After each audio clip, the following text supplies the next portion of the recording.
Jimmy, let me know when you're ready. Okay.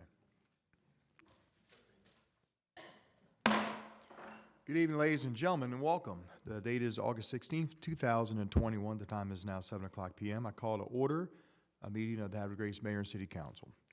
I will take the roll call of the council. Council President Glenn. Councilmember Ringsocker. Here. Councilmember Martin. Councilmember Boyer. Here. Councilmember Zinner. Here. Councilmember Robertson. Here. Okay, we have 4 council members present and accounted for. Council President Glenn and Councilmember Martin are absent. Please join me for the Pledge of Allegiance and the opening prayer. I pledge allegiance to the flag of the United States of America and to the republic for which it stands, one nation, under God, indivisible, with liberty and justice for all. If I could kindly ask everyone to remain standing, it'd be a great pleasure of mine to call forward Father James Snodgrass, pastor of St. John's Episcopal Church. Welcome. I saw you yesterday in your big black pickup truck. Red one. What? The red pickup truck. Red. Cayenne pepper, to be specific. Now, I saw you too, but it was just too late. Yeah. I apologize. I normally wave at my friends. Welcome, Father. It's good to have you here. Thank you. Thank you. You know, in these dog days of summer, I really would like to have come here tonight with something light and easy in the prayer. But I believe we come before you, O Lord, with heavy hearts and in great need. Ferocious fires, raging storms, withering heat, and powerful earthquakes ravage many parts of your creation and threaten our brothers and sisters near and far. A pandemic's new mutation again has our hospitals full, medical workers stretched to the limit, and our divided nation unable, unwilling to find a united way forward. And yesterday and today, the abrupt end to a 20-year war brings songs of lamentation from terrorized citizens in Afghanistan. Accusations and finger-pointing from many of our nation's leaders, and a search for meaning among armed forces veterans and civilians who served in Afghanistan. It's a time for soul searching. Lord, hear our prayer. From the prayer book for the armed forces, we offer prayers before you, lifting up those who have died serving in Afghanistan and their family and friends who mourn. Almighty God, our Heavenly Father, in whose hands are the living and the dead, we give you thanks for all your servants who have laid down their lives in the service of their country. Grant to them your mercy and the light of your presence, and give us such a lively sense of your righteous will that the work which you have begun in them may come to completion and in harmony with your will. And we ask all things in the holy name of God. And Almighty God, Father of mercies and giver of comfort, deal graciously, we pray, with all who mourn, that casting all their care on you, they and we may know the consolation of your love, calling on the Holy Spirit to come and heal us. And finally, we pray for those who suffer in the cities of Afghanistan and all who suffer in their hearts close by, searching for meaning and new direction from you, O God. Lord, heal our divisions that we may be helping hands and hearts to those in need. Take away our fears and guilt when life brings us into houses of suffering. May we be granted the wisdom to avoid false resistance and misguided blame. Lord, guide our minds and our hearts, that memories of suffering will provide hard-earned wisdom that only comes from lessons learned from our mistakes. Remind us that we have stumbled and fallen and been raised up before. And though the darkness now is deep, you, O Lord, will soon shine new light to guide us. And may we know and be courageous witnesses to the truth that nothing, not hardship or distress, or persecution or famine or nakedness, or grave danger or the sword, nothing can separate us from the love of God. In the name of Jesus Christ, who Christians believe died and was raised from the dead, and who prays and intercedes for us. Amen. Amen. Amen. Father, thank you. Thank you. I got to go. I got a person who's getting out of surgery right now, so I got to go. Hey. Thank you. God bless. Man, thank you for being here.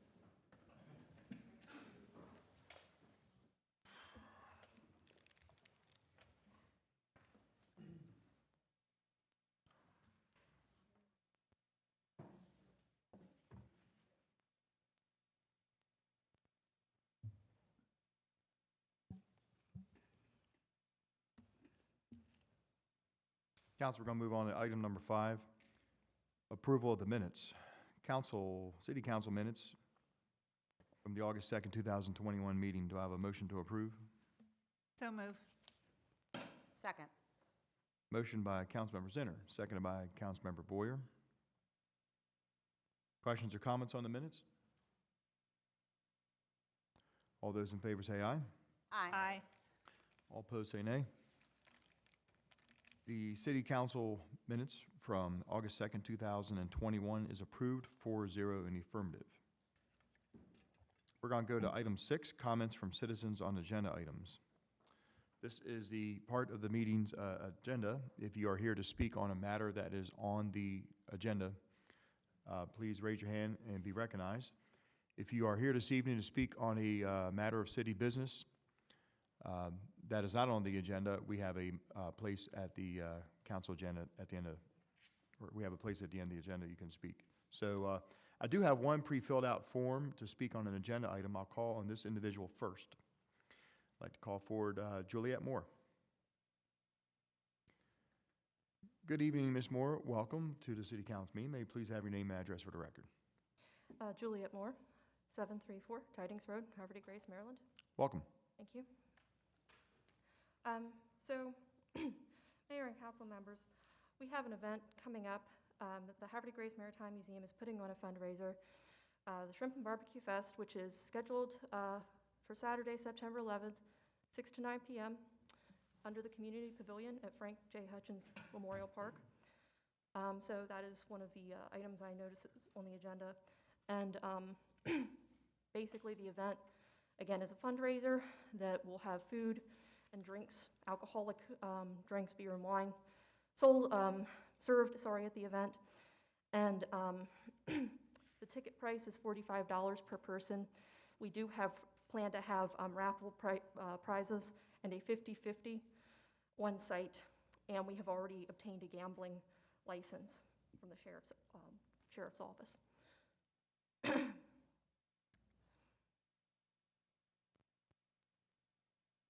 Council, any questions?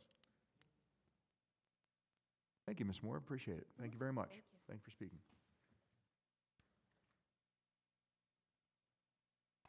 Anyone in the audience wish to comment on any agenda items before we move on?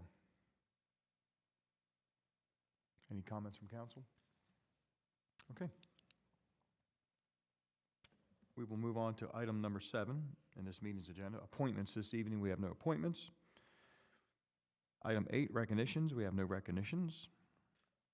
Item number 9, proclamations. And we happen to have a proclamation this evening.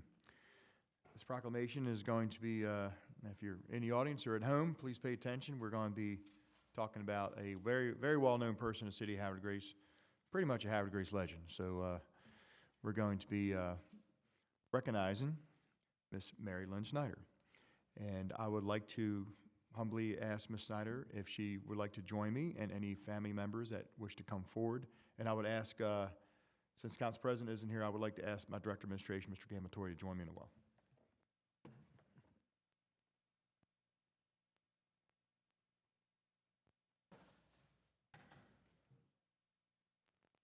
And Risa.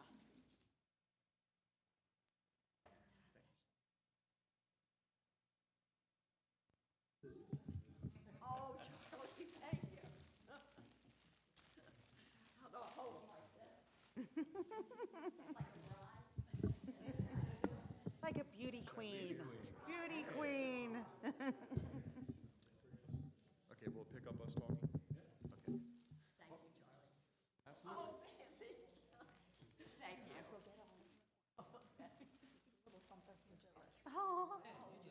you. Oh, Oh, well, okay. Had this, okay, all right. We'll stand here kind of in a microphone, that'll pick it up, so when people view this, they can hear us. But, well, thank you so much for being here. And I know that, so my Director of Administration, Mr. Gamatoria, told me a while back that this is something, well, that you're retiring from. In the morning, I leave. Oh, my God, so we just got you. You just got me. That's what Steve was telling me. So we're glad we're able to do this for you real quick. And like I said, I've only known you loosely, but I know there's a lot of people in Havre de Grace who've known you for a very long time. Because you're a baby. I know. I was a little baby when you came here. Actually, I wasn't even born when you came here. Was it 1967? Yes. Wow. You weren't even born. I wasn't born for another 30 years after that. So, but anyway, it's there's people that are still renting apartments that you helped them get into. There are people who bought houses you helped them get into, and so your name is always spoken with great regard. Since I've been in Havre de Grace in the last 30 years, so definitely know who you are. I'd like the public to know a little bit about the lady who's been here for over 50 years and what you mean to the city. 54. So what I'd ask Steve to join me because Steve talks about you often. And Steve, you have a few words?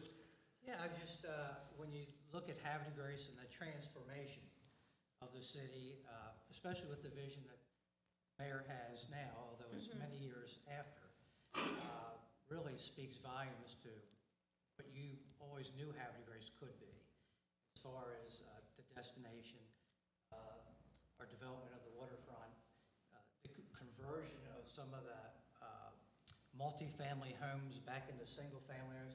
These are all the things that we talk about in the Martin administration that you were trying to do way back when, and had a degree of success, but you know, it was a party of one or two. Right. Trying to And always looking for money. Always, right. And, you know, the Havre de Grace Development Corporation, those are all things that were, you know, they were sort of groundbreaking at the time. And it's just, when I heard from your associate, Mr. Fair, that you were planning your retirement, we thought that citizens should have on record some of the things that you brought. Because you certainly did transform the city to where we are. The one thing I would want to say, we came here in '67. He wasn't even a year old when we moved here.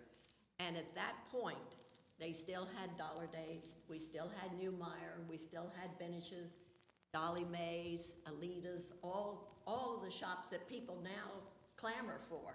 We had it then, but then it all left. The Newmeyers left, Benish's closed up, Reed's left. So pushing him around the town and my daughter, it just seems sad. So in '75, Alan asked me to, at the art show, so it'll be 45 years, to join and start a new firm. And I figured, well, we got to bring the town back to life because it was dead. There was Joseph stayed, and Lyons Pharmacy stayed, and the dime store. And if some of those things hadn't stayed and toughed it out as long as they did, you know, it was hard. We tried so many things to get people excited. Well, when we opened the mini mall, we had 3,000 people that came for free hot dogs. And we had the first frozen yogurt machine at Snick Snack Shack. That was in the 220 North Washington. So we tried a little bit of everything to do that, and then we got sidetracked and did other projects in town, which is what I taught. But that's 45 years worth of fun and hard work. And Eileen and I started, in '79, Discover Harford County. And that's how the first seafood festival came to be started. We had so many buses one time, we couldn't handle it. I mean, we were just overwhelmed. Oh God, that was horrible. That many people and not to be prepared. But anyway, it's been fun. And Risa, thank you. She's been a doll through all these years, telling me when I'd miss some tax bills. She would call me on the telephone. But it's been great. Havre de Grace, Bill, just keep it rolling. The restaurant we always wanted to build, guess who wants a restaurant? Leonardtown. That's where we're going. Wow. They've got a piece of waterfront land on Breton Bay, but we're too old now. So I've got to find some, that's a job for you. No.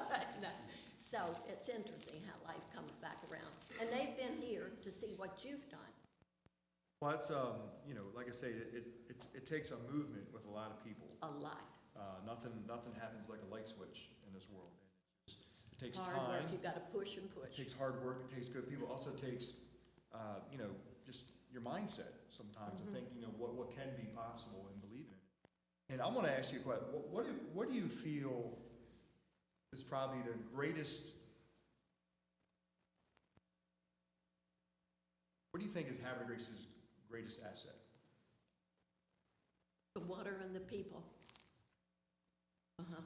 And then it's the leadership that you have here and the feeling that people are safe. Boy, I'm hearing that a lot. If they don't feel they're safe here in this town, you'll lose them quick, which is what's happening. But no, you've got wonderful, wonderful draws. See, there at Leonardtown, you've got to go up a big hill. The water's down here, but then you got to go up to a big hill.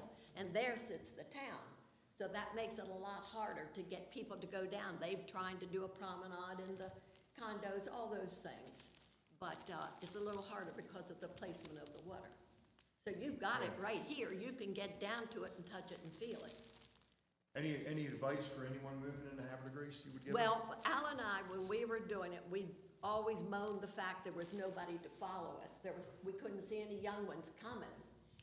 Finally, they're here. I don't always like what they do. I didn't always like some of the things we did, but they're here. You got to keep corralling that Shane, that type of person.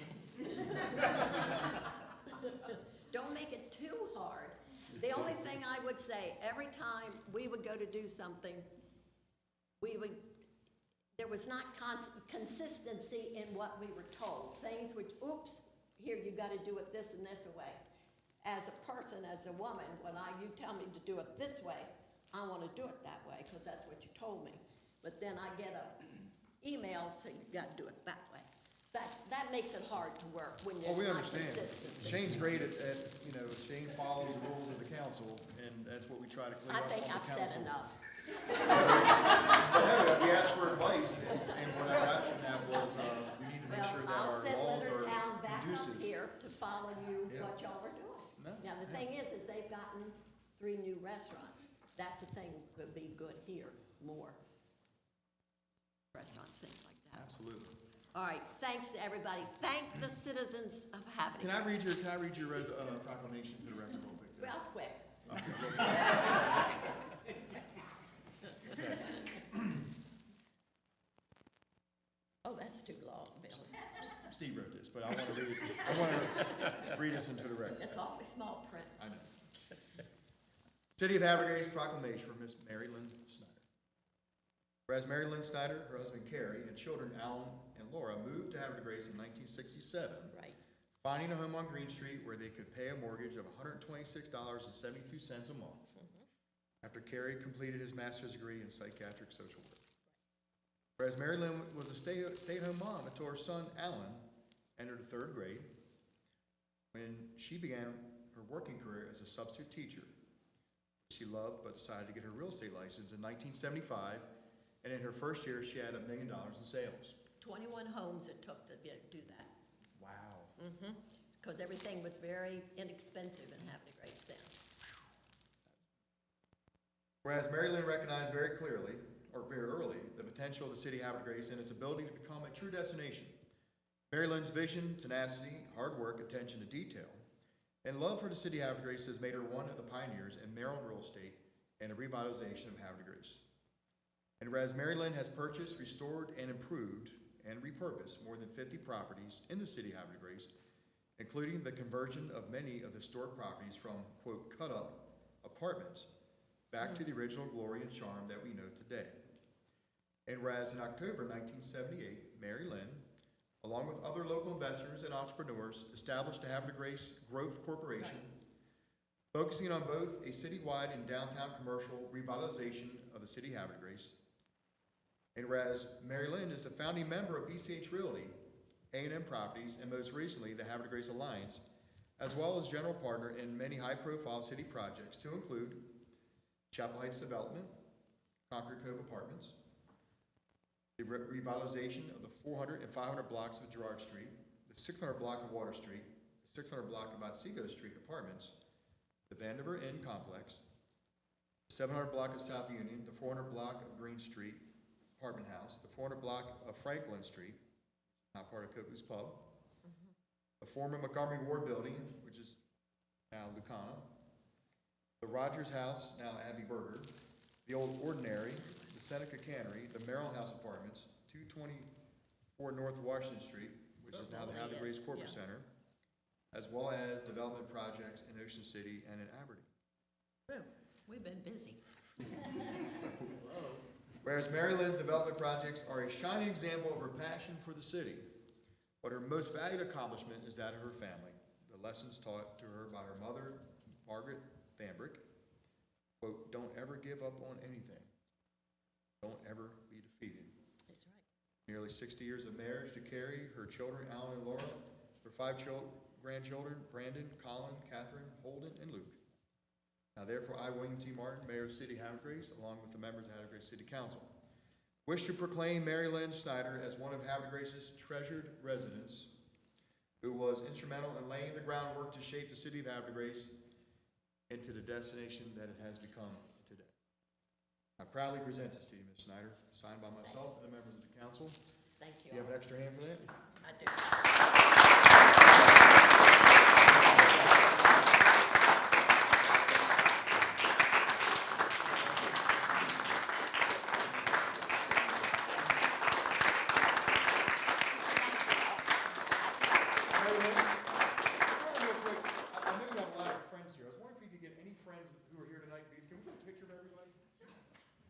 Anyone here tonight that's here for Mary Lynn?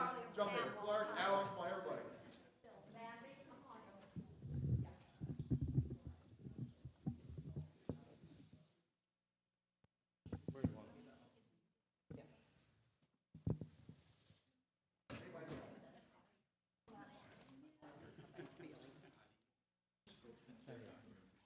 I'm standing next to this.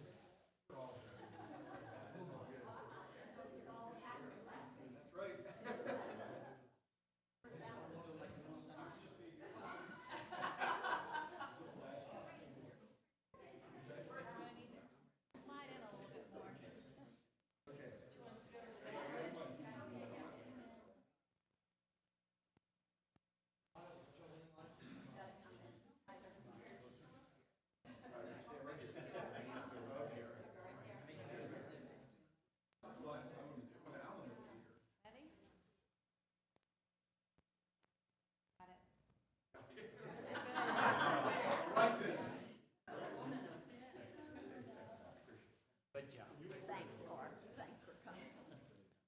Thank you. Okay.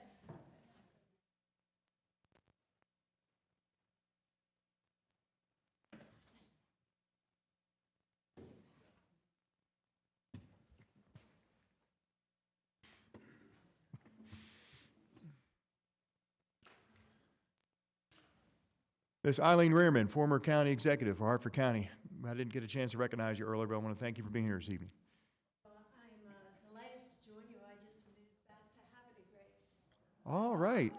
so now a resident, so That's wonderful. Well, thank you so much, and thanks for being here. We look forward to seeing you. Thank you.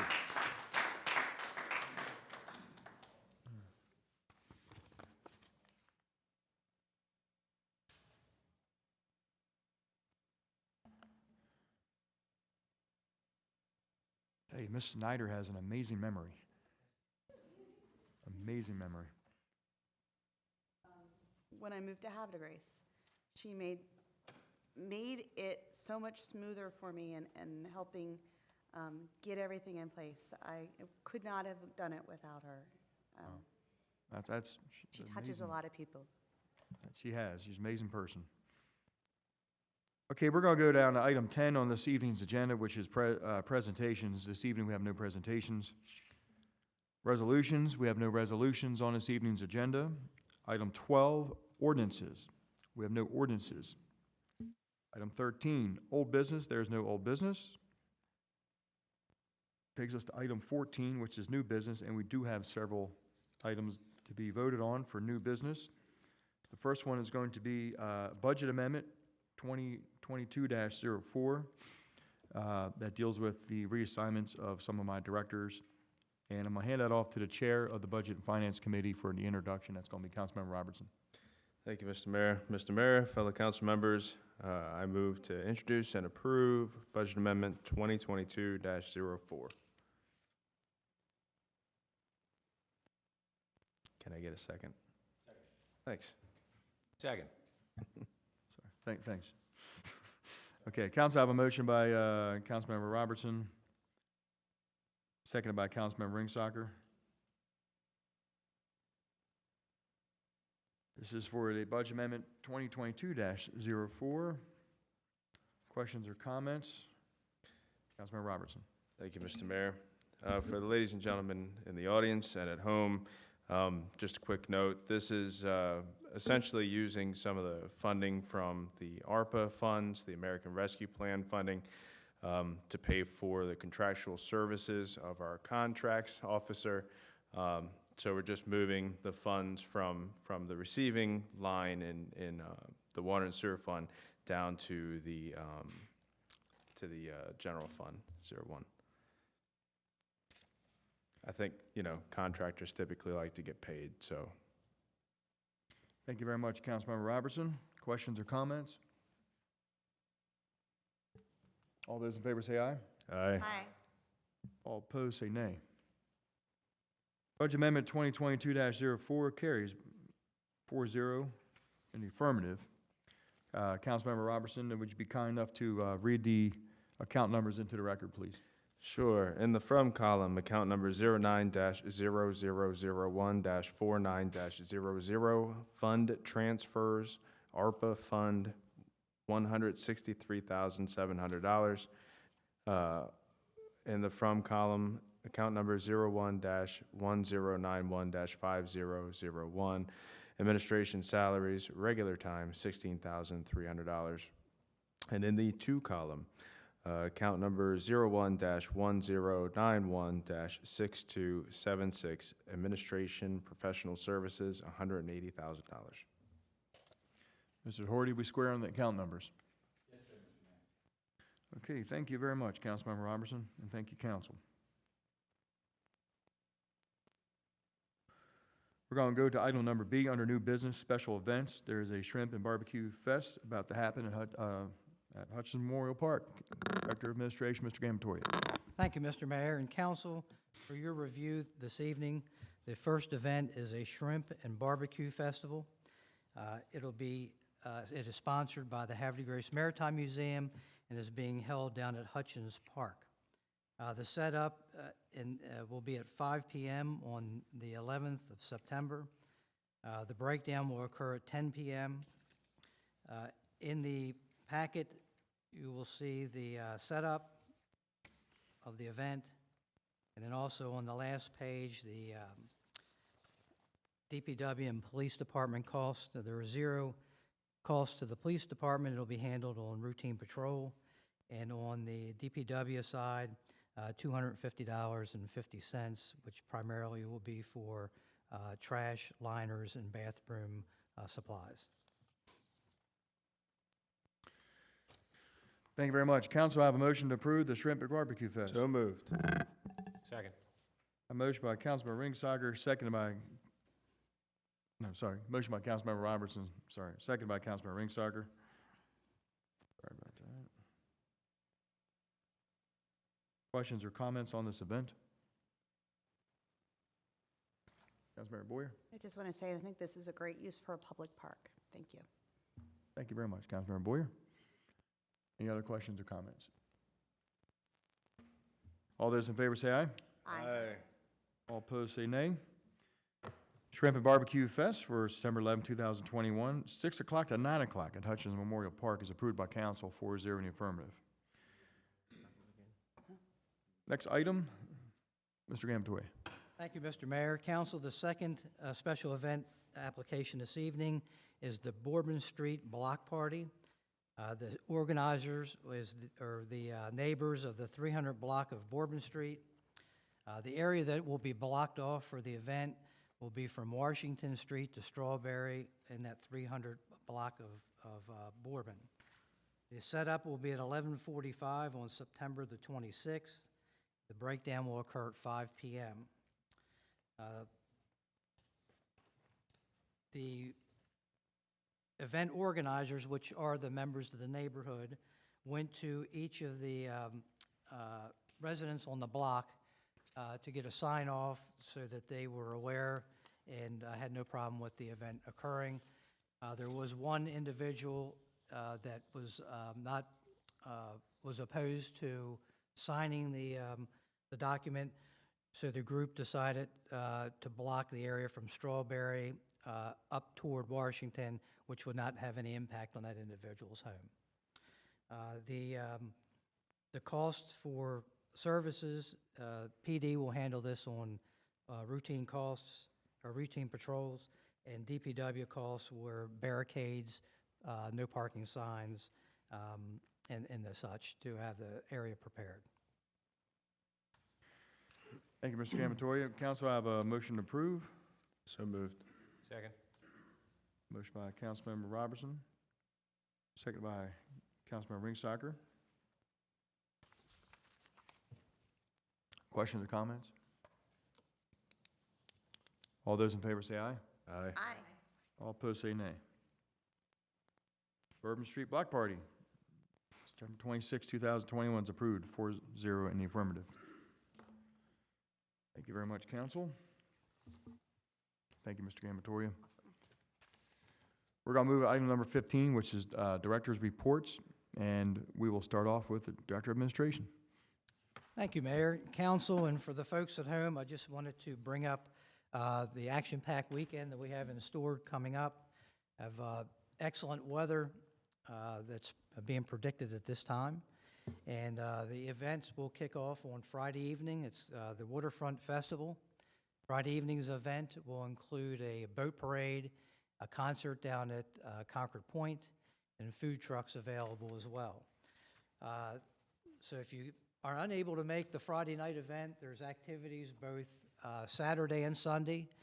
It's multi-locations that will occur at the Lock House, at Hutchins Park, at the Concord Point Park, and then also a kids zone up at the Moore House. So a great weekend planned. This is sponsored by the Havre Grace Alliance, and we're all looking forward to having the event this weekend. So thank you very much. The second event, again, is the Havre Grace Farmers Market.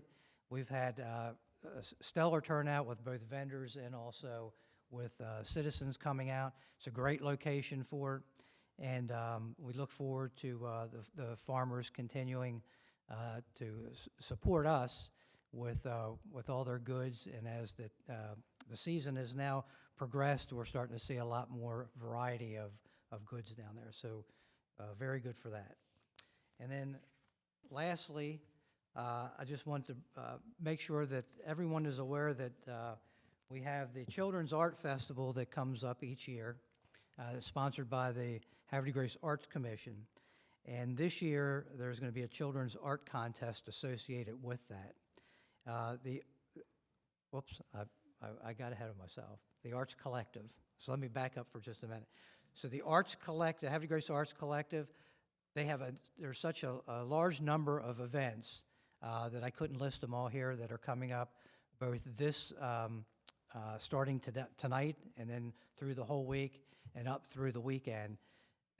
If you go to explorehavregrace.com, please take the time to go through. There's such a wide variety of events and a little something for everybody. So it's explorehavregrace.com. Back to the Children's Art Festival. I apologize. So that's going to be it's called the Spirit of Havre Grace Children's Art Contest. This was, again, sponsored by the Arts Commission. Pickup supplies are at the Havre Grace Library. Pre-K through 5th grade students are encouraged to create a picture of their favorite place in Havre Grace. Artwork will be collected at the library until August 23rd. Contest winners will be on display at the Children's Art Festival on September 11th from 11 a.m. to 2 p.m. So this is a good opportunity for some of our youngsters to get involved with the Children's Art Festival prior to the festival actually occurring, and have their designs on display down at the City Yacht Basin. So with that, Mr. Mayor, that's all I have. Thank you very much, Mr. Gamatori. Mr. Grimm, Director of Planning, how goes it? Good evening, Mr. Mayor, council members, and citizens. Tonight, I just wanted to bring up something I brought up many times, but hopefully we're finally getting to the conclusion of the critical area ordinance update and maps. Very thankful to the Planning Commission for meeting this past week to review that with them, and I also want to particularly thank Diane Clare, as I have in the past. She did a nice presentation to the commission, and I believe they have a good understanding of that, and they were supportive of the ordinance moving forward. And also, we will be meeting with the Planning Committee. Councilman Ringsacker was at Planning Commission, so he's already been briefed on that, so I'd like to get together with Council members Boyer and Robertson to go over that before we get that in front of council for first reading, which I believe tentatively we're looking at the first meeting in September for that. So it's a fairly dense ordinance. Like I said in the past, I think if you want to go to sleep, you read that ordinance and it'll put you to sleep pretty quick.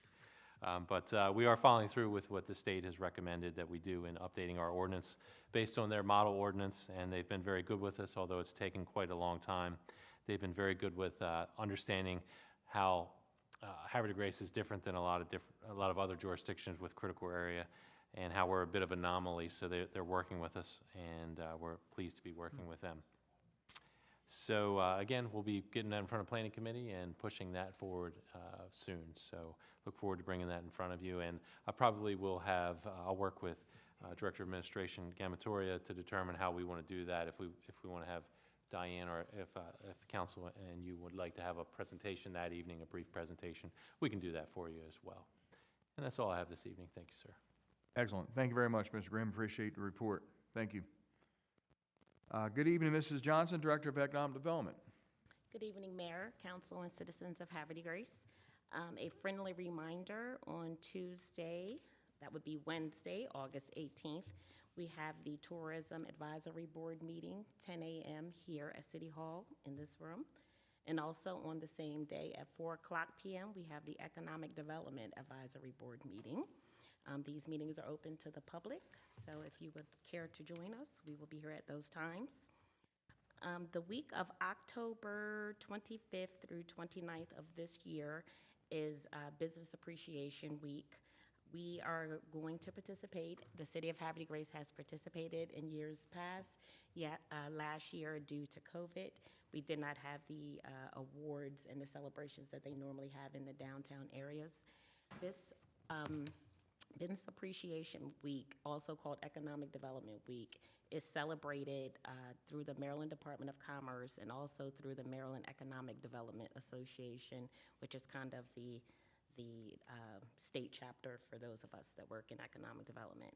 So I look forward to giving details on that in the future. We will put together an awards program for our businesses, as well as a celebration at the end of the week. We have 3 upcoming projects that we're going to be working on in the Department of Economic Development, along with our colleagues in other departments. So in the future, you will repetitively hear this information from me. And one is the Maryland Sustainable Communities Plan. The Havre Grace Plan is due to be updated and submitted to the state in June 2022. The original plan was created in 2012. We updated it in 2017, and it's due to be updated again in 2022, and that will be coming out of my office.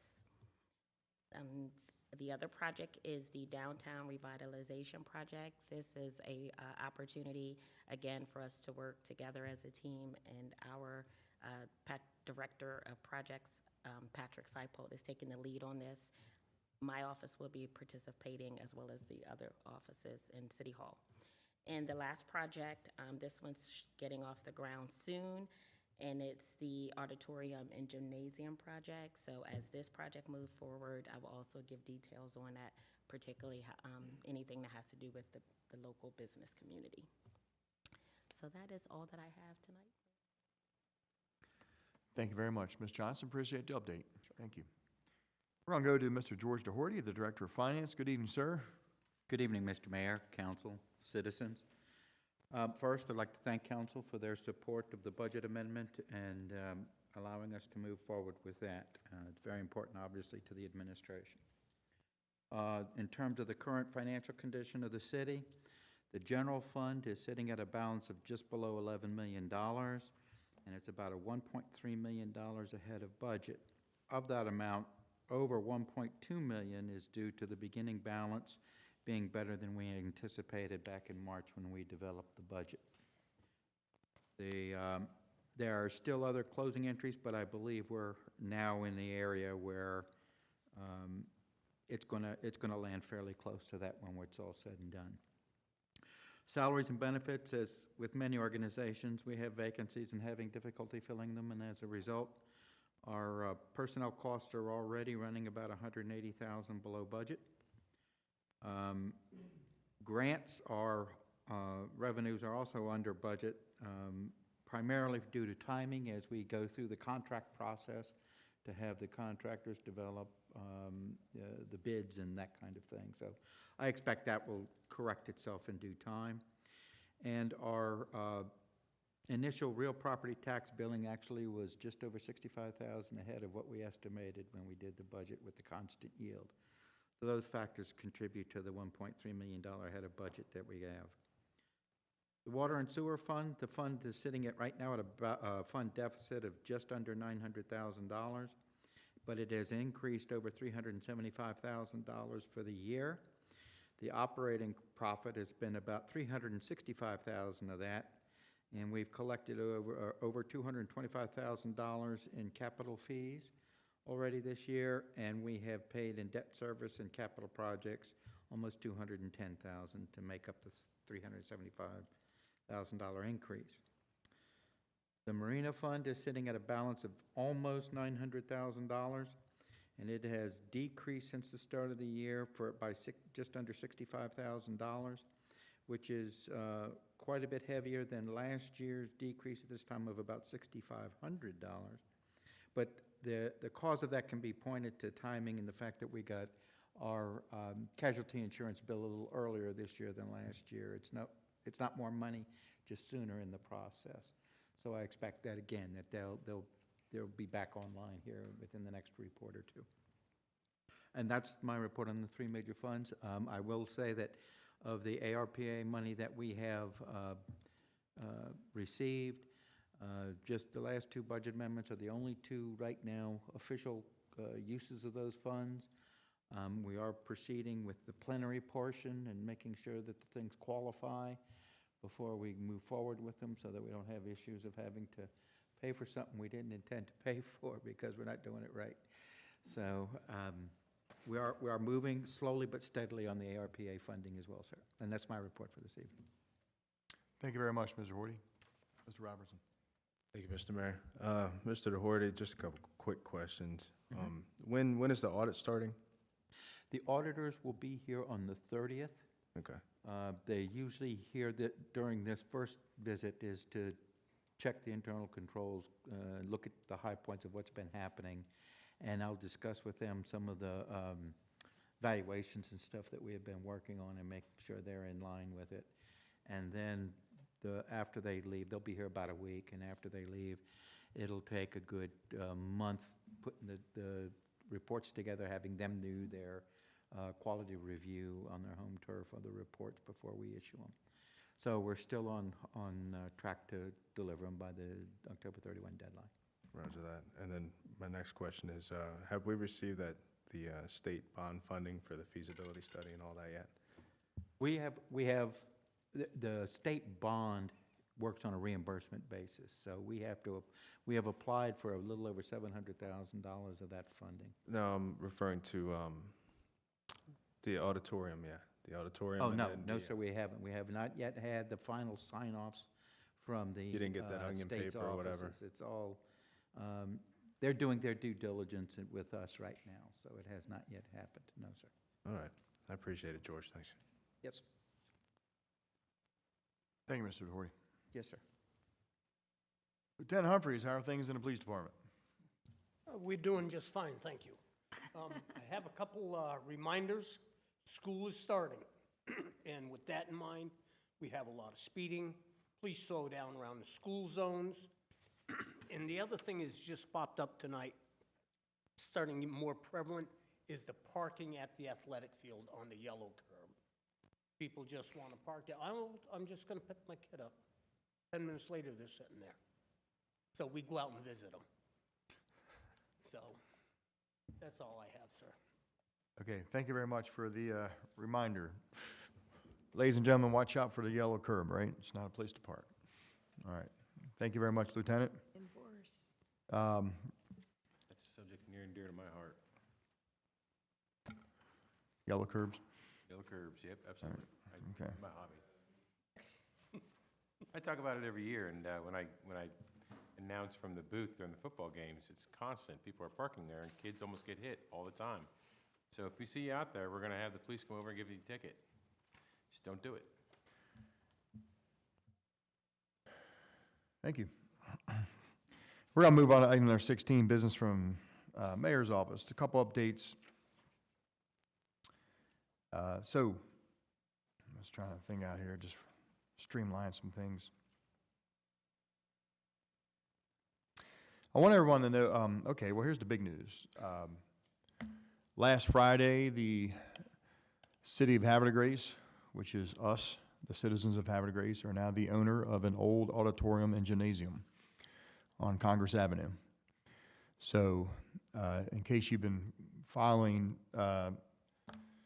season 5, 6, and 7 of the Havre de Grace drama series, sitcom, whatever you want to call it, a few years back, when they were demoing the high school, we went to the county executive and asked them, you know, and the current superintendent of Harvard County Public Schools at the time, Mrs. Canavan, and asked them if the, because you know how the high school was split campus. You had Congress Avenue down the middle. On one side you had the academic building, the other side you had the gymnasium, auditorium. We believe that the bones of those buildings were good, and that there was no need to tear down a complex that would probably cost you, you know, $40 million to rebuild it if you did in today's money. And so, but they didn't want ownership of it, so they put $640,000 in the budget to tear it down. So the city said, "Look, just don't tear it down. Just give it to us. We'll try to find a use for it." So, and that was like 3 years ago. And so, as you know, the high school was torn down. It's now a parking lot. It was always, the old high school was always supposed to be a parking lot. The site where the auditorium and gymnasium are sitting, that was actually planned to just be a grassy field. And so, it took, so the county, the school board voted to surplus it a month or two ago. And some state interagency approved the transfer of it, so the county just did it just administratively. It didn't even take a county council vote. And so last Friday, we were informed that the city of Havre de Grace now is the owner of those buildings officially. So if you've driven by it lately, and, you know, most people probably thought those two buildings were actually slated to be torn down because the grass has grown through the sidewalks, it's in disrepair, you know, so, but it's not. That's not the case. We just didn't own it until last Friday. So I want everyone to know, and all the warriors out there in Warrior Land, whether you're a class of 2021 or a class of 1950, that the city takes the ownership of that building seriously, and that we are going to address the outside. We're going to work the outside in. We are going to, you know, make it look beautiful from the outside,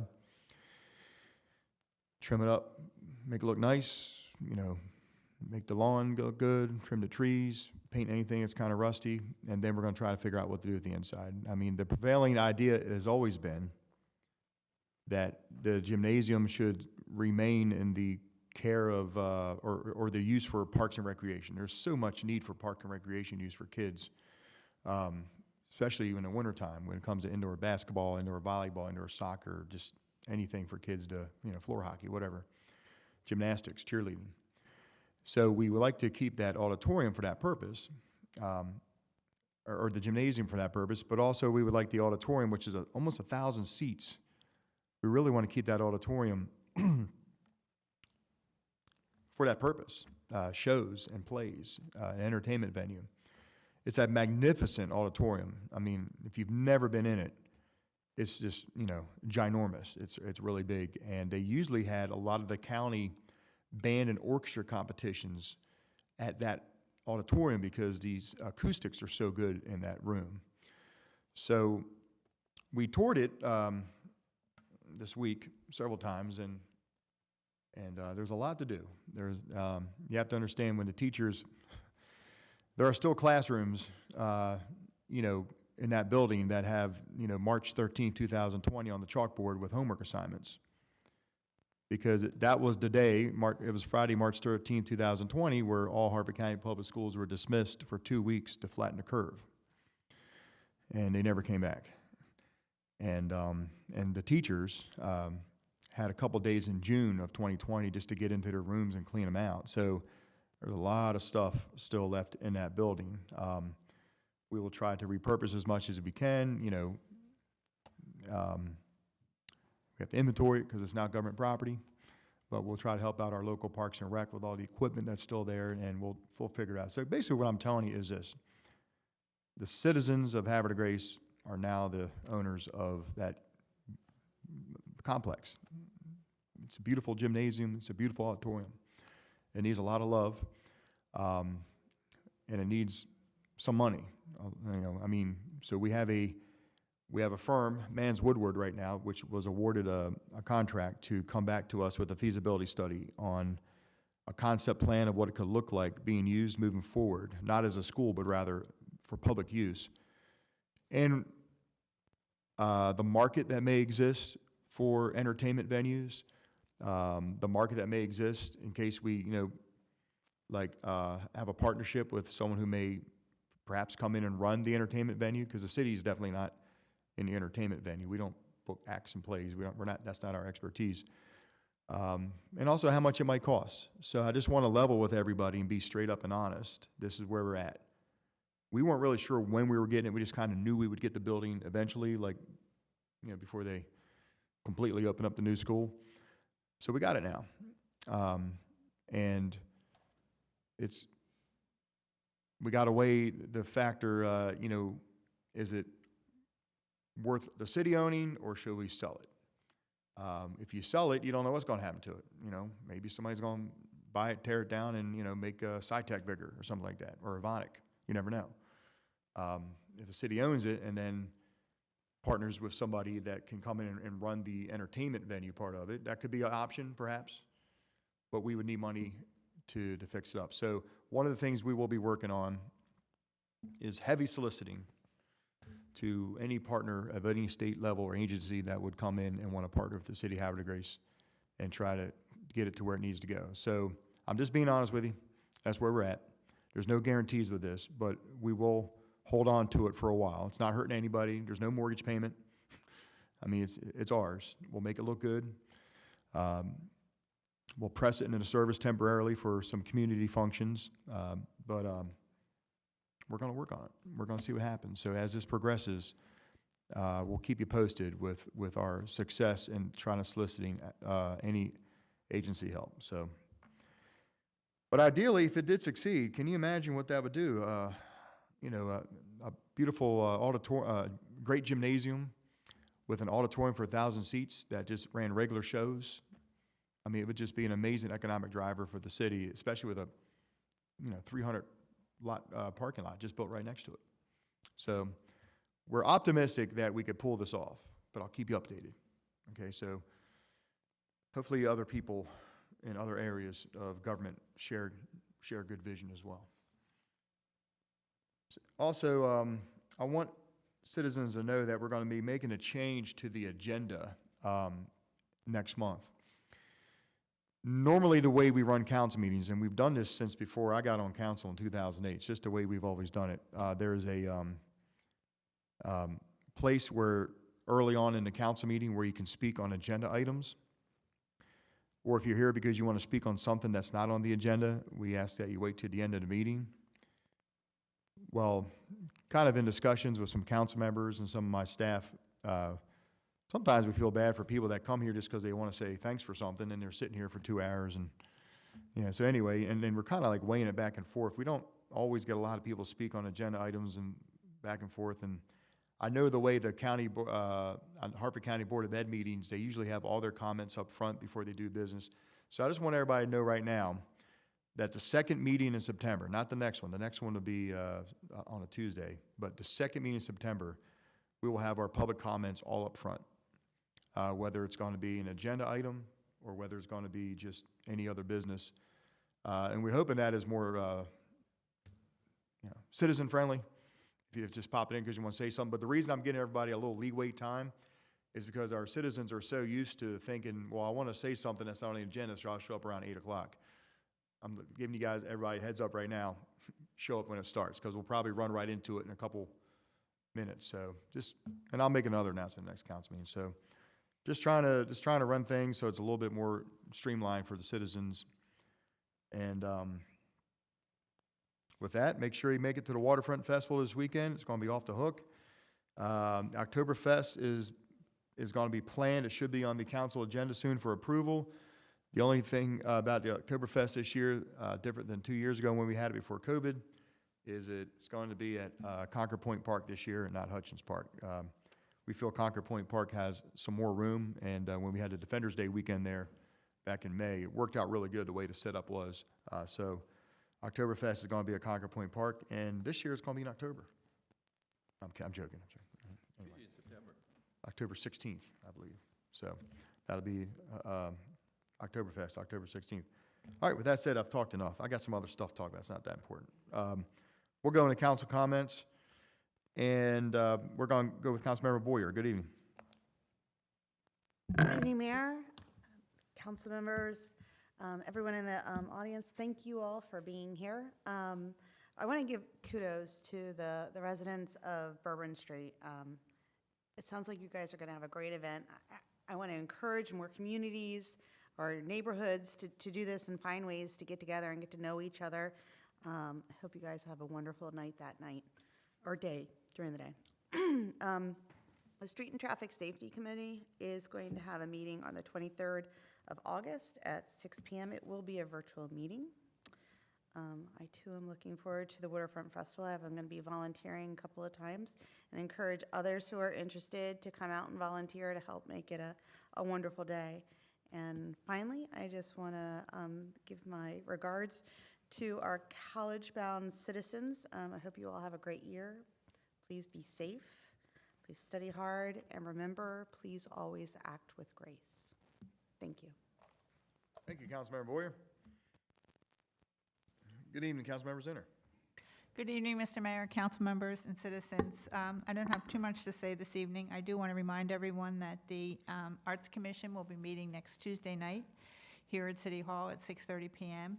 and we are continuing to look for more volunteers for the Children's Arts Festival. It'll be, setup will be starting around 11 a.m. You can also contact Ms. Pat Fair. She's the chair of the commission. There's a lot of things that will be going on for the children, so it'll be nice if they have maybe a volunteer to manage 2 tables of arts and crafts for the children, and also scarecrow. They make scarecrows, and there's going to be some animals and things like that. So it's a nice day, and it's September 11th, and I believe it's from noon to 2 p.m. in the afternoon. But anyway, come out and support the kids, and if you have time and you can volunteer, please contact Pat and put your name in. They're also looking for actual members of the commission, so you can contact the city and ask for an application, and you'll be invited to attend a meeting to hear what we do on the commission and see if you feel that it's a good fit. So it's an opportunity to get involved with the Arts Commission.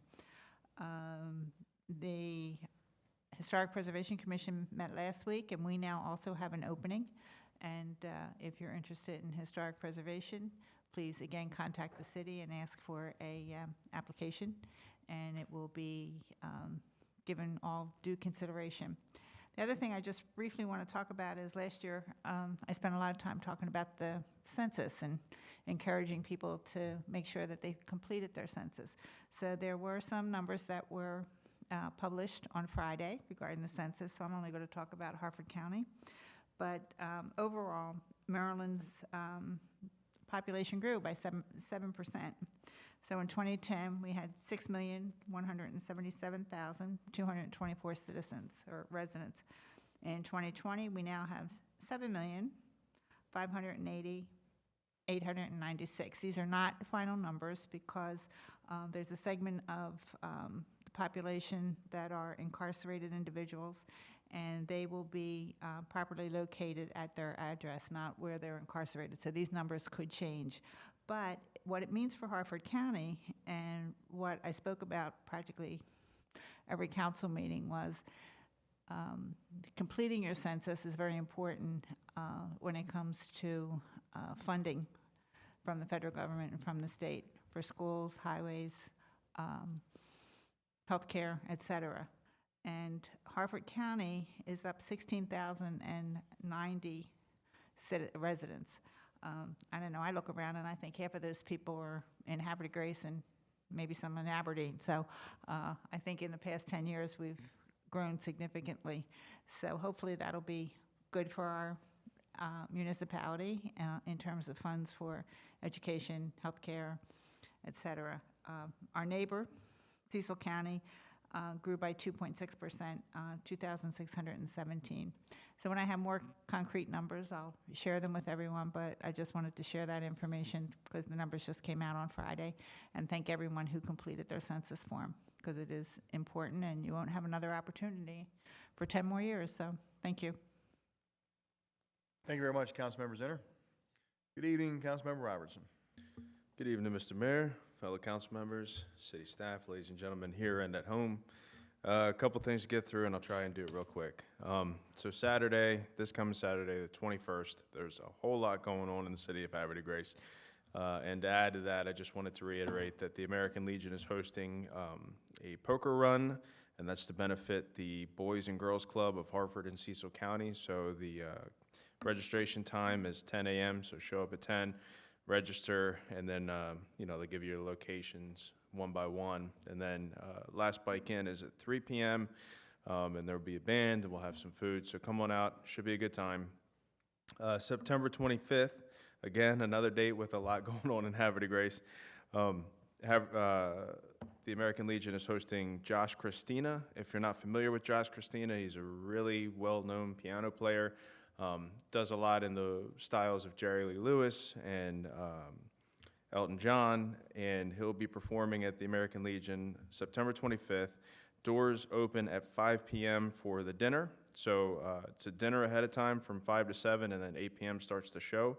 For $35, you get pasta dinner, beer and draft beer and wine, and the show. So you really can't beat that. Tickets are available exclusively on Eventbrite, so visit Eventbrite, type in Josh Christina at the American Legion, and you'll find it.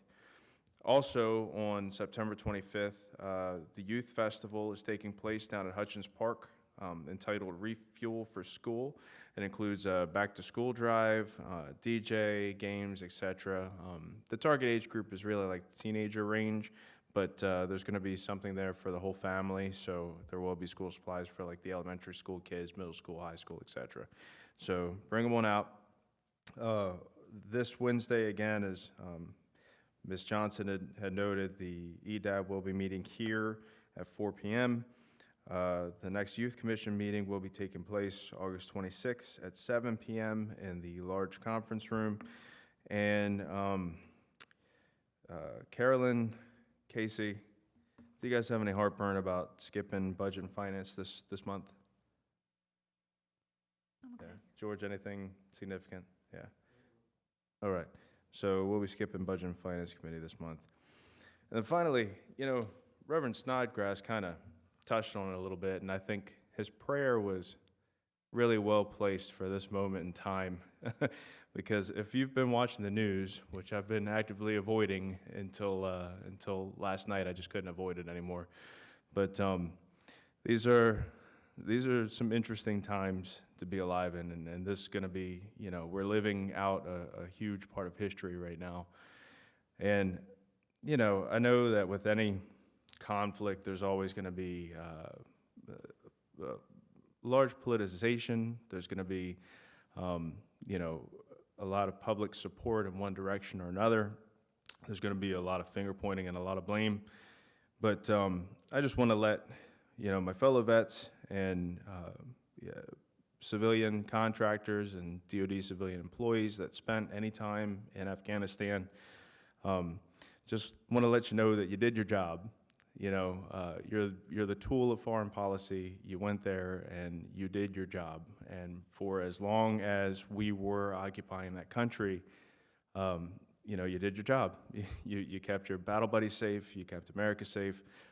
You tried and succeeded in many ways to build a life for the people in Afghanistan and support the war effort. So, you know, don't lose heart. You know, you did your job. You can't blame the tool when the hand uses the tool in different ways. So I'd like to remind the population as well that, you know, there's a lot of folks that are going to be feeling a lot of turmoil in their gut about this. So, you know, just be gentle. That's all I got to say, Mr. Mayor. Thank you very much, Councilmember Robertson. Good evening, Councilmember Ringsager. Mr. Mayor, Council, I'll be real quick. 2 meetings ago, I was charged with the task of removing a groundhog from the Heirloom Victory Garden, and I'd like to report that I was successful. I did promise Miss Kathy Lee that I would do a live release, which, against my better judgment, I did do a live release well outside of city limits, but I think I caught the small one. There's a bigger guy there, and I'm working on that. I found that they do like peaches, not cantaloupe. I've always used cantaloupe, that's been my go-to, but the peaches seem to work fairly well. So I'll be continuing my quest. And I've also actually got asked today to remove a raccoon as well, so we'll get on that. Whenever I have time, I need another 4 hours a day. That's right. In my line of work, we call that a transferable skill.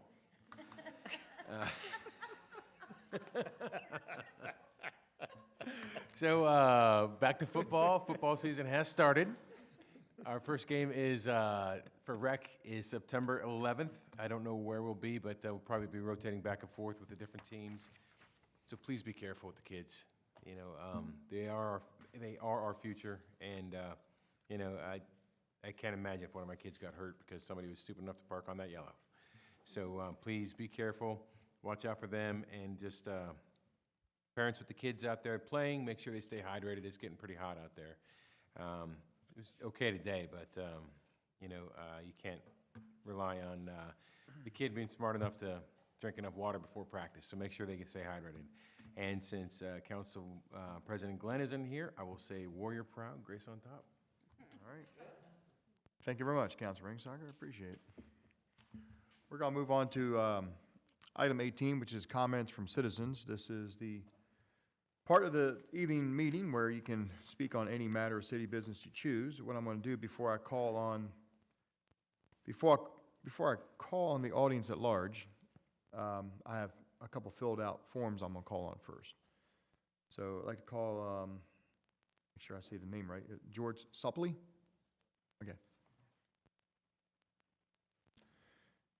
Good evening, sir, and welcome. And can we just have your name and address for the record, please? Thank you. Thank you, Mayor. George Suppley.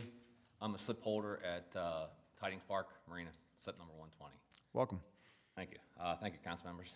My name is George Suppley, and I'm a slip holder at Tidings Park Marina. I just wanted to inform you of the dire need to dredge this marina. I know the marina fairways were dredged about 3 years ago, but even right after that dredging, a fellow boater ran aground and lost his prop and shaft. And was in the Mark Channel leaving the marina. Since then, the marina has been filling up with silt and making it almost impossible to get out of the marina during mid or even, the only time to get out of there is during high tide, basically. I lost my place now, I'm sorry. Take your time. My fellow boat owners and I have either have to wait until mid or to high tide to leave the marina and then plan our trip or return trip the same way. Even at high tide, we still stir up the bottom of the fairways and channels leaving the marina. This has caused some major restrictions of our boat engines to get the adequate amount of water to keep our engines cool and running efficient, plus the possible damages to our running gear, including trim tabs, propeller shafts, and outdrives. I know of at least 2 boats that have had their propellers damaged this year by the channel not being safe to travel through. I feel that we, as slip holders, should be able to leave and return to marina at any time and feel safe that we can do that without putting our family and livelihood at risk. I would hope that when you do this, you take in consideration of the whole marina would be dredged instead of the fairways that were done the last time. And please also remember that some of the larger boats require at least 6 foot of water to traverse through safely. I would like to thank you all for me to be able to speak tonight. Absolutely. And thank you. Thank you, George. Mr. Mayor, if I can respond? Yeah. Sir, our plan right now, usually it's a 6-year dredging plan but because of all the silt behind the dam that is now flowing down and the water we're seeing coming down, we're now on a 3-year plan. You are correct, last time we did not dredge the slips. This time, our plan is to dredge the slips. We're trying to work on where we're going to put the spoils because our spoils pile is almost full. So we're working on that, and we're working on also the funding, but it is actually very close to being in the works to get moving on another dredging on the 3-year plan, which will put it very soon. So we are working on that. I definitely understand the concerns. I've got a little boat, and even when I go out there, I notice, my shallow water alarm's going off in the marina. I forgot my phone, and I pulled into one of the slips, and I've got a 16-foot little boat, and pulled in one of the slips just to go run to my truck, and I'm sitting there on bottom at mid-tide, so I understand exactly what you're talking about, and we are working on that, sir. Okay, thank you. Absolutely. Do you think that it's going to happen yet this winter then, or not? I'm not exactly sure what the schedule is. I think we're working on the funding and then looking for the spoils pile on moving that, and possibility of using our spoils for the shoreline abatement for the restoration along Water Street. So we're working on that. I don't exactly know the timeline. Mr. Whitty isn't here right now with that information. Mr. Gamatori, Mr. Whitty's not here, but he's in the same meetings with me and the Director of Administration. Yeah, so just to add on to Councilman Ringsacker, so the engineering is nearing completion on the, it's called a DMP site. It's out at Swan Harbor. Mr. Whitty seems to think it's got one more dredge left that we can go into with it. His earlier plan was to test the soils so that if we had to empty it, we could take it down to Water Street. Those tests came back negative, and although the spoils came out of the river, we can't put them back on the shoreline. I know. So that is, that's just a restriction, and we're trying to work through, if we have to drop the level of the DMP site down for this dredge, then that's just an added challenge that we have to find who can take that. I spoke with Mr. Seipold tonight about the matter. He's handling part of the capital part of it. He felt like it would be an extreme stretch that we could have it dredged this winter. It'd have to be between December, a date in December and February. The time frame continues to narrow year by year by year. And we also have, we're sort of constrained because this isn't termed as a big dredge job for the dredging companies, that we have a difficult time getting somebody to answer the request for proposals when we put them out. Be that as it may, the calculations have been taken, and Mr. Woody has those on a full dredge of the entire marina, including the slips. As Councilman Ringsacker said, our schedule was every other year we would do the slips. We could get away with just doing the fairways and the approach, and unless there was a major storm. Well, we haven't had a major storm, but we're starting to see the fairways and the approaches fill in with just normal scarification coming from the dam. So that was the long answer. The short answer is, unless we can get through a number of hoops between now and September, convince DNR that that we would qualify for emergency dredge. That means it has to go to the Board of Public Works, and then has to be approved through their channels, which is going to be about $1 million dredge, we suspect. The last one, I believe, was about $750, and that was probably less than half of what this amount of spoils we're going to pull out this time. So to sit up here and tell you that, yeah, we're pretty confident it'll get done in December, there is a outside shot that it could get done by the end of December, or in this December timeframe. This year. Yep. Yep. Has any thought been given about putting a jetty out there to try to deter the silting coming in that goes through that marina? There was a Jetty Commission that was part of the city maybe 10 or 15 years ago. There was a number of models that were put together. I can't tell you what the end results were. Generally, when you're, as you know, when you put a jetty out, you're deflecting the spoils somewhere else. And that was, I think, the Army Corps' issue, is were we deflecting them into the down farther towards Spassuti and in the down around the Battery Island in that area there. So unless we went back and dusted that off and looked at the viability of that, I don't have any current information. I know, Mayor, you were around at that time. One of the things that our Director of Public Works, Mr. Whitty, is hoping that could address the future silting of it is we have the plans ready to go for this Shoreline Restoration project that's going to go from Water Street up by the Lock House all the way down most of the shoreline, all the way down to the lighthouse, in which we'll be taking down, we'll be removing blocks and bulkheads. All the hard shoreline will be removed, and we're going to be putting sand in like a series of like cove-shaped beaches all along the shoreline. One of the biggest reason we're doing this is for stormwater management.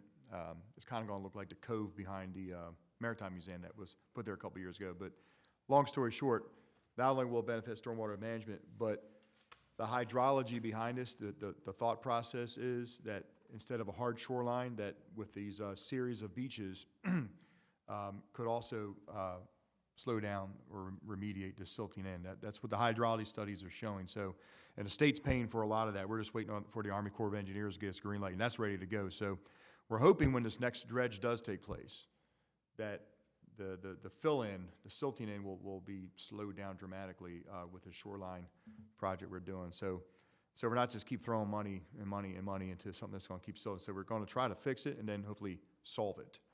So I wish I had better news for you, but as the Director of Administration said, we're hoping we can get it done by the end of the year. All right, thank you very much. Sure. Thank you. Next forum I felt, Mr. David Wilson.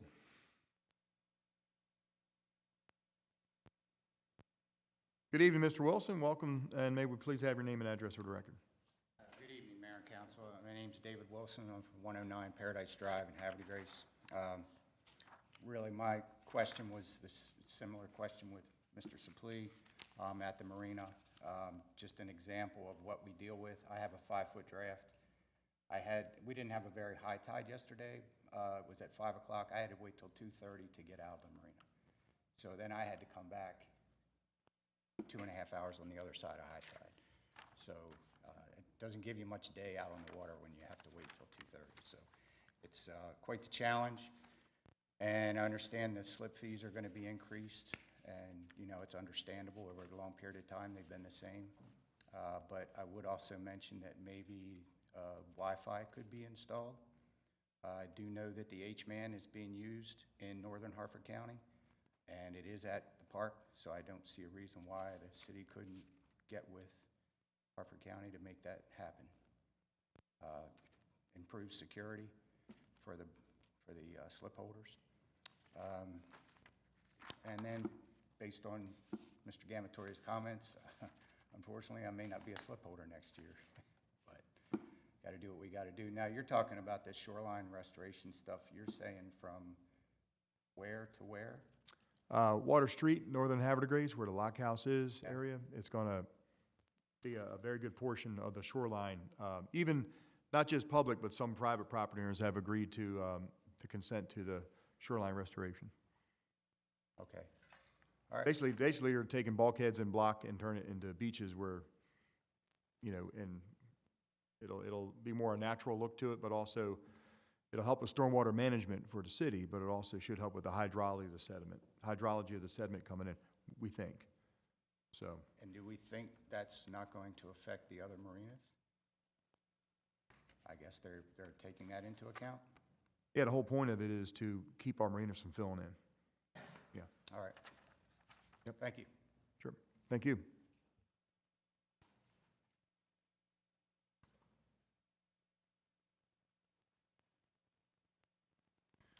Okay, I'd like to call on Captain Rick Wall.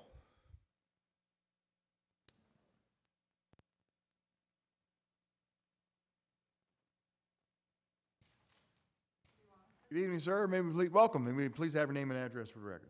Hi, my name is Rick Wall. I live at 329 Bounding Home Court, Havre de Grace. So I'm here tonight to say thanks to the City Council, to the Mayor, to the departments of the city that helped our camp be so successful this summer. And when I came here in the spring asking for the permit to use Hutchins Park, I was the color of my shirt, and you can see what being out in the park all day has done for me. But so camp was very, very successful. I brought a bunch of numbers to let you know how successful it was. But I just would be absolutely remiss if I didn't come here and say thank you for the improvements that you made for us in the park this year. Mr. Gamatori, Mr. Whitty, Mr. Sipek, y'all were extremely valuable in taking the stress of running a camp with kids running around, and jumping off the dock to do a swimming test to make us successful. I can't stress it enough of how much it meant this year to get the new docks and new ramps in. It just made the program just run so smooth. And with that, basically we had about 182 kids come through camp this summer. Through the different weeks, we did something different this year with camp. We did a couple of performance sailing groups where we took kids that had been in previous camps and put them in our bigger boats and taught them some advanced skills and even tried to race them against each other. We took our staffs out on Tuesday nights in our boats and let them race against each other just to improve their skills as staff members and sailors. Again, 182 people. Out of that, 146 were out of Harford County, and 53 were out of this great town that we live in, of Havre de Grace. And so the numbers, again, have grown from Havre de Grace. That's one of the things that is near and dear to my heart. I moved here 11 years ago to buy a sailboat to go sailing. I never envisioned teaching 182 kids to sail with our staff. A couple other things, we gave away 20 scholarships. With that 20 scholarships, it was almost $4,400 that we gave out to purchase kids' abilities to be able to go sailing, to learn more about themselves and make them better citizens and have more confidence in themselves. And so we say it every year when we do our camp. It's not about the money, it's about the kids, and it's about the sailing. The last thing that I would say that, again, we tried some different things this year with getting our staff out. So Friday, we had our camp closing where the last kids left, and Saturday morning we came in and we started packing and stacking boats all day long. Sunday we came in with our staff and took 5 of our larger boats out and did a competition with all of our staff to see who the best sailor of the staff in the camp was. And lo and behold, Liz Nemeth, who is our camp director, is here, and her crew took first place over all of the other sailors that were out there. And so, and I said, thanks to all of you. I have to say thanks to Liz, because she ran our camp all summer with the heat, and I think we had one thunderstorm that sent us inside for the whole camp. But absolutely a phenomenal year. I'll be back in the spring with my new camp request for next year to start the whole thing over. So that's all I have, is I'm here to say thank you. Thank you very much, Mr. Wall, Captain Wall. I just wanted to say that you've turned an idea into an amazing reality over the last few years, and your counselors are great. Every time I drive by and say hi and see the students, they all look like they're having a good time.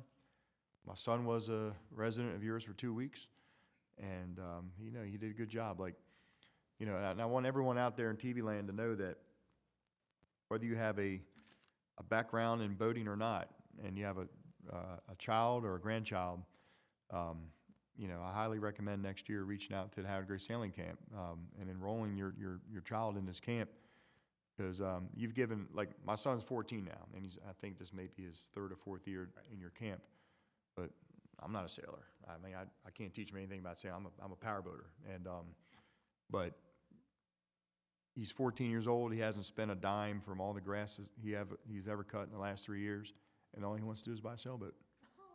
How many 14-year-old kids that just want to buy a sailboat? So I know a whole bunch now. I know, so I'll be talking to you. So I just want everybody to realize,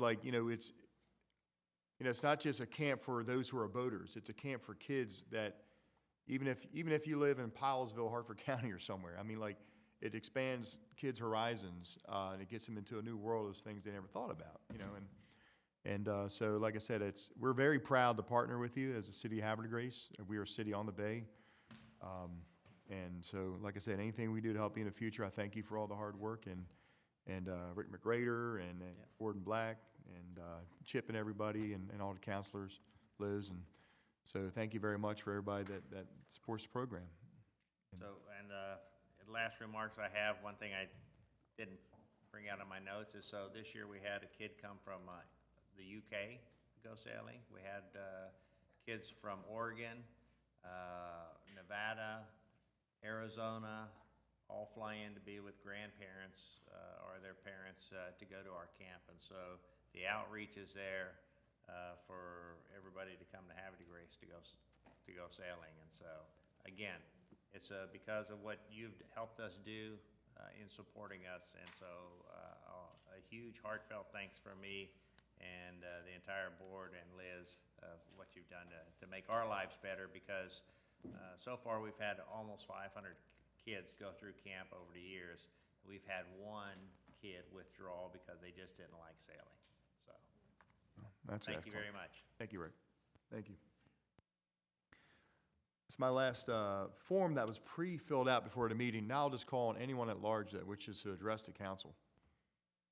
Sir.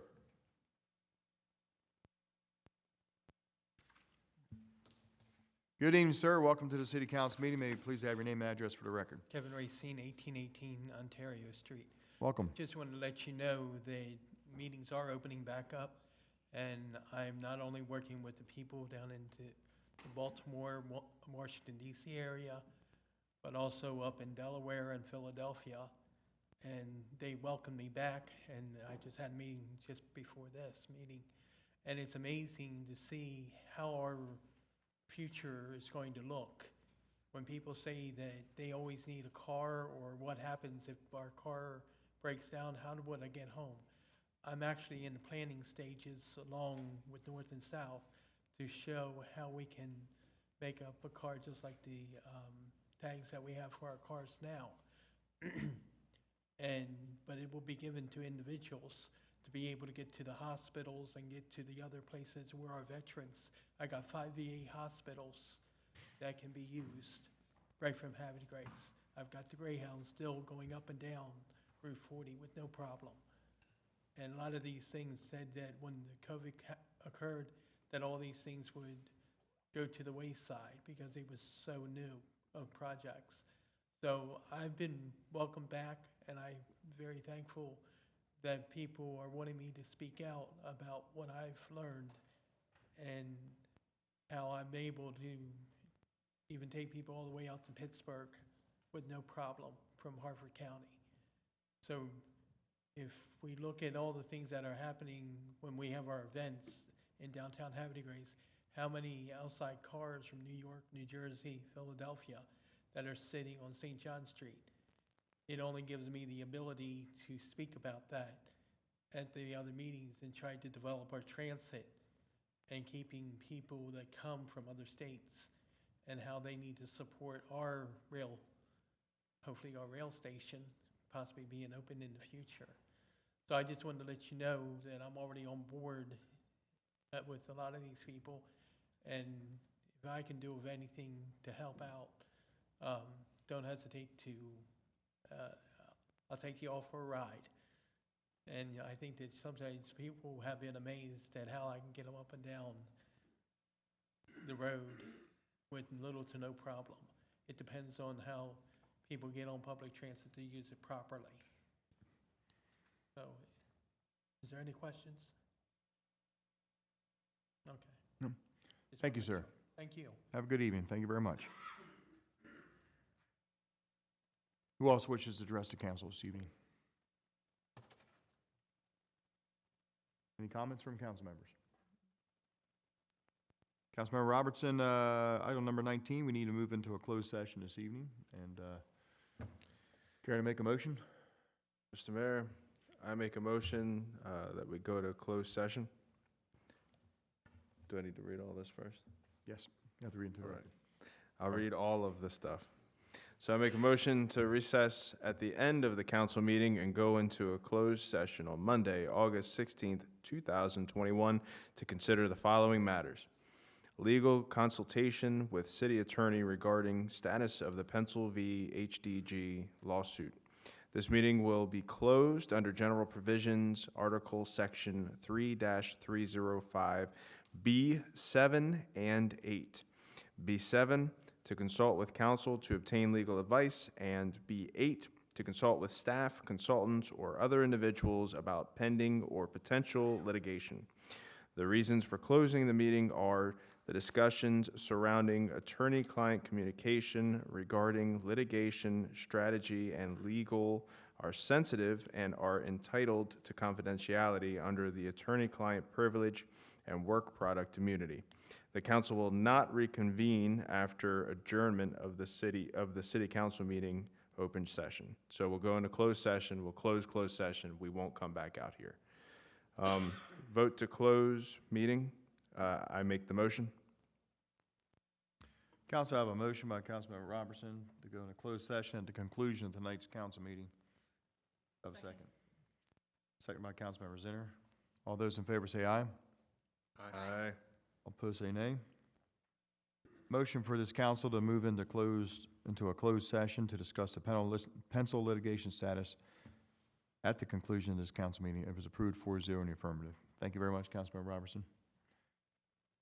Item number 20 is going to be adjournment. Do I have a motion to adjourn? So moved. A motion by Councilmember Ringsager, second by Councilmember Robertson. All those in favor say aye. Aye. All opposed say nay. Motion to adjourn carries 4-0 in the affirmative. The time is now 8:37. That concludes the council meeting for August 16, 2021. Thank you very much, everybody. Have a good evening. Be safe.